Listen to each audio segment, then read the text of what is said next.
আপনাদেরকে নিউজ দেয়, চায়নাকে নাম তো শুনেছেন? চায়না একটা বাঁধ নির্মাণ করেছে, কৃত্রিম বাঁধ। ওর দেশে একটা কৃত্রিম বাঁধ নির্মাণ করেছে। এটা এত শক্তিশালী বাঁধ, ওখানে এত রড সিমেন্ট আর এই ম্যাটেরিয়ালস ইউজ করা হয়েছে, যেটা এই পাকিস্তান, তারপরে ইন্দোনেশিয়া, হ্যাঁ, বাংলাদেশ, এই যে দেশগুলো আছে, এই পুরো দেশটাকে, এই পুরো দেশের একটা বড় অংশকে এই কংক্রিটের নিচে ঢেকে ফেলা সম্ভব। এত বেশি কংক্রিট ইউজ করা হয়েছে, চায়না ইউজ করেছে, ওরা ইউজ করেছে। এবং বিশাল একটা পানির ফ্লো তারা সৃষ্টি করেছে, কৃত্রিম, এটা কিন্তু ম্যানমেড। তো আমি গতকাল রিসার্চ করতে গিয়ে দেখলাম যে তারা বলছে এই বাঁধটা নির্মাণ করার কারণে পৃথিবীর আহ্নিক গতির মধ্যে একটা পরিবর্তন চলে আসছে। মানুষের হাতের কামাই দেখেন। আর এখানে কিন্তু দাজ্জালের হাদিস এটাও বলা হচ্ছে যে পৃথিবীর প্রথম দিনটা, দাজ্জালের প্রথম দিনটা হবে 1 বছরের সমান লম্বা। কে জানে, হয়তোবা এমন কিছু হবে মহাবিশ্বে যে পৃথিবীর আহ্নিক গতিটার মধ্যে কোনো পরিবর্তন হবে, ঘূর্ণনে কোনো পরিবর্তন দেখা দিবে, হয়তোবা, আল্লাহ ভালো জানে।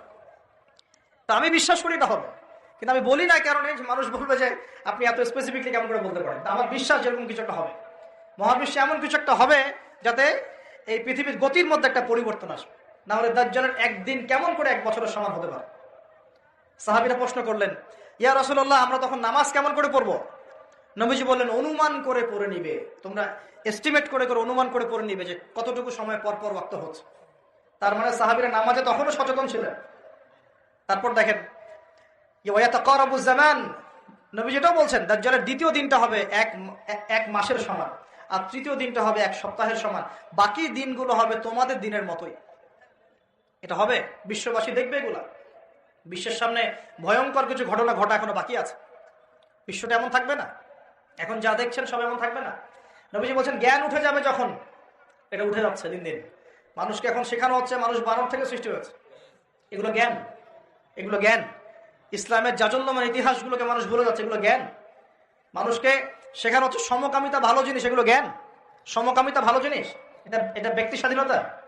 শেখানো হচ্ছে মানুষকে যে পর্দা, এগুলো কুসংস্কার, পর্দা কি কুসংস্কার, এগুলো জ্ঞান।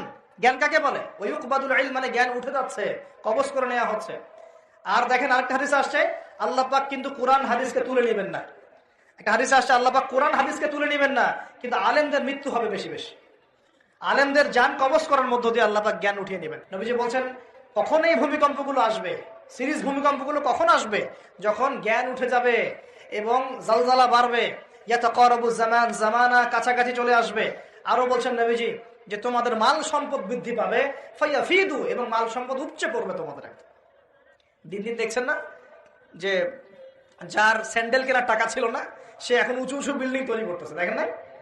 এটাই তো নবী সাল্লাল্লাহু আলাইহি ওয়াসাল্লাম হাদিস জিবরিলে কি বলেছেন, ওয়ানতারাল হুফাতাল উরাতাল আলাতা রিয়াআশ শাইয়া তাতাওয়ালুনা ফিল বুনিয়ান। নবীজি বলেন, কিয়ামতের অন্যতম নিদর্শন হচ্ছে সমাজের নগ্ন পদের খালি গায়ের রাখাল শ্রেণীর মানুষ উঁচু উঁচু বিল্ডিং নির্মাণের প্রতিযোগিতা করবে। এমনটা হচ্ছে না? সম্পদ বাড়ছে মানুষের, এটাও একটা কিয়ামতের সাইন। নবীজি আরো বলেন, ওয়াযাহরাতিল কায়নাত ওয়াল মুগান্নিয়াত, এবং বেশি বেশি বাদ্যযন্ত্র এবং নায়িকা নর্তকী, এগুলোর সংখ্যা বাড়তে থাকে। বাড়ছে না এগুলো?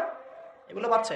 এই সময় নবী সাল্লাল্লাহু আলাইহি ওয়াসাল্লাম বলছেন যে এই জালজালাগুলো আসতে থাকবে। এটা একটা হাদিস। আরেকটাতে আসছে যে নবী সাল্লাল্লাহু আলাইহি ওয়াসাল্লাম বলছেন, লা ইয়াশরাবান্না নাস মিন হাযিহিল উম্মাহ আল খামর, আমার উম্মতের মধ্যে কিছু মানুষ মাদক দ্রব্য পান করবে। সবাই না, কিছু মানুষ মাদক দ্রব্য পান করবে। ওয়া ইউসাম্মুনাহা বিগাইরি ইসমিহা, এবং সেই মাদকের নাম তারা পরিবর্তন করে খাবে। খাচ্ছে না মানুষ এখন?